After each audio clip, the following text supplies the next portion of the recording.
Wow, 10 times whitening. Sige nga, subukan natin ng product na ito.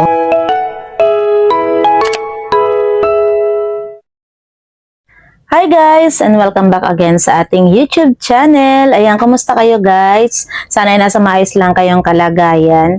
And for today's video, ayan, another product review na naman tayo guys. Dahil since nag-share ako sa inyo ng mga nakaraan ng product review, alam nyo naman guys, dito sa channel ko, meron ako mga product review, meron din mga daily vlogs or mga road trip vlogs, kung ano yung mga friendly video na pwede ko i-share sa inyo. Yun po yung laman ng ating YouTube channel. And yun nga, for today's video, i-share ko sa inyo kung ano yung kagandahan ng isang sabon na aking na-experience gamitin.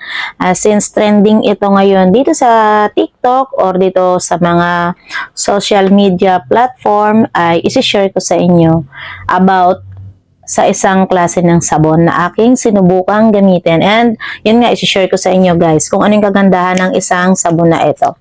And ito nga po yung sabon na sinasabi ko sa inyo, ang BMRS Niacinamide with Glutathione Premium Whitening Soap 10 times whitening and moisturizing. Ang kagandahan po dito is with glutathione na nga.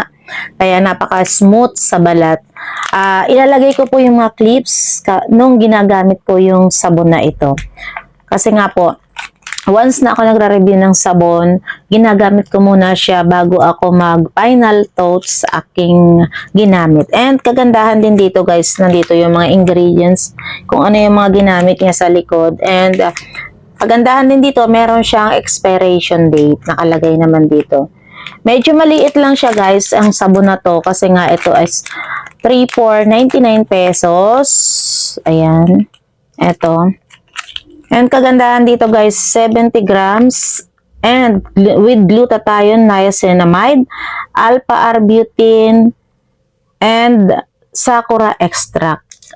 Ibig sabihin, kaya pala meron siya mga parang pabulaklak yung kanyang cover. And kagaya nga ng laman nito is kulay white and kulay pink dahil pala siya ay may sakura extract. And kagandahan dito nga yung alpha-arbutin na talaga nakakatulong para pumuti ang ating skin. And akalain nyo guys, 10 times whitening siya. So marami na rin po tayong nasubukan sabon and hopefully ito ay makatulong ulit sa ating skin para lalong mag-lighting ang ating skin. Kung makikita nyo dati, sobrang itim ko talaga. Lalong-lalo ngayon, sobrang init ng panahon. Kaya mas mabuti gumagamit po tayo na may mga ganitong niacinamide soap with glutathione. Yan kagandahan dito. Ayan. So, sa mga gusto pong gumamit nito, ayan, pwede kayong mag-check out. At ilalagay ko na lang po sa description box yung link ng ganitong sabon para makatry kayo. So, bago yan, eto nga, i-open muna natin itong parcel na dumating. Eto nga yung niacinamide soap at eto nga ay 3 for 99 pesos only and susubukan natin gamitin. Yung kulay niya ay white na may kasama siyang pink. And nung inamay ko, hindi siya ganun kabango. And susubukan nga natin sa ating face. Unahin natin. So, bali first time ko lang gumamit nitong sabon na to and titingnan natin kung ano magiging reaction ng ating skin. Kasi usually kapag gumagamit ako ng ibang sabon, ng mga dati ko na review, may reaction agad. Meron ng nangate, merong parang nag-dry agad. So, bali ibababad ko lang siya ng 2 to 3 minutes dito sa aking face and dito na rin sa aking braso at sa leeg para malaman ko nga yung magiging reaction ng aking skin. Napansin ko lang dito sa sabon na ito habang binababad ko sa aking balat, mabilis siyang matuyo. Mabilis maglaho yung pinakabula niya. At after 3 minutes, eto binanlawan ko na nga itong ating nilagyan ng sabon.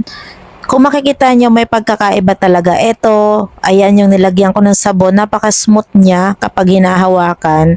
Hindi siya ganun kabango sa balat pero so, bali pang 2 days ko nang gumamit nung niacinamide soap ng BMRS and medyo nakaramdam lang ako ng konting kate dito.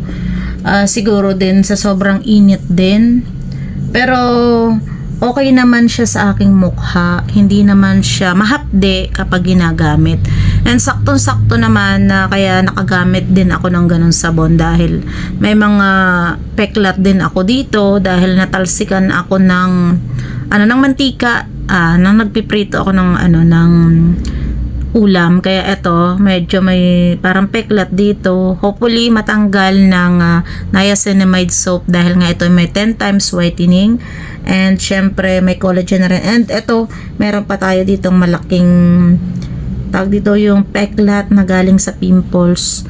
Kaya saktong-sakto lang din na nakapag-check out nga ako ng BMRS niacinamide soap, and 3 for 100 lang naman talaga yun, or 99 pesos lang, kaya murang-mura na rin, medyo ganun lang siya kaliit, pero maganda siya sa balat. Yun ang aking final thoughts dito sa sabon na to, although pang 2 days ko pa lang siya nagagamit, pero nga yung naging ko sa kanya, naging experience habang ginagamit ko dahil nga syempre kapag umaga naliligo tayo and sa gabi naman nag-half bath tayo, so yun pa rin yung ginagamit natin, kaya maganda naman siya sa mukha.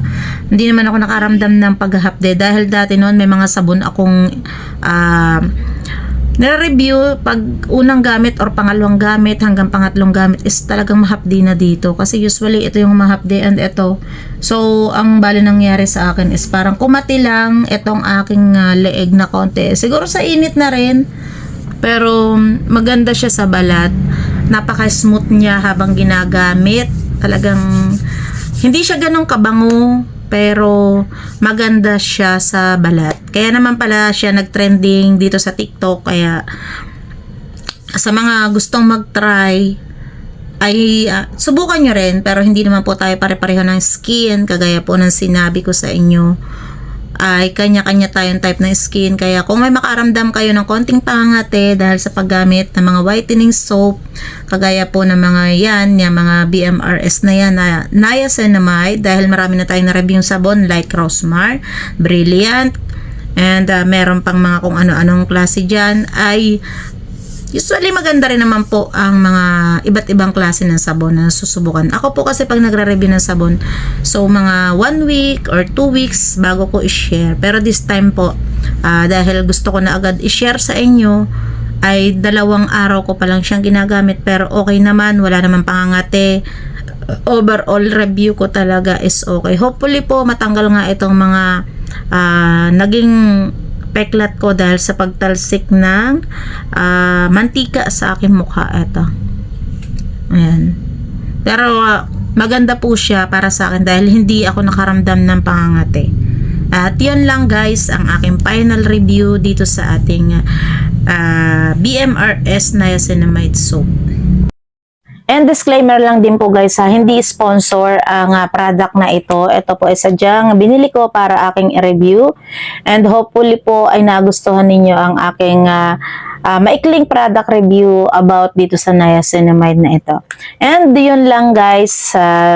Don't forget to like, share, and subscribe to my YouTube channel. And hit nyo na rin yung notification bell para updated kayo palagi sa aking susunod na mga product review vlogs.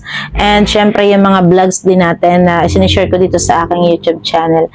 And thank you guys. See you on my next vlog. Bye!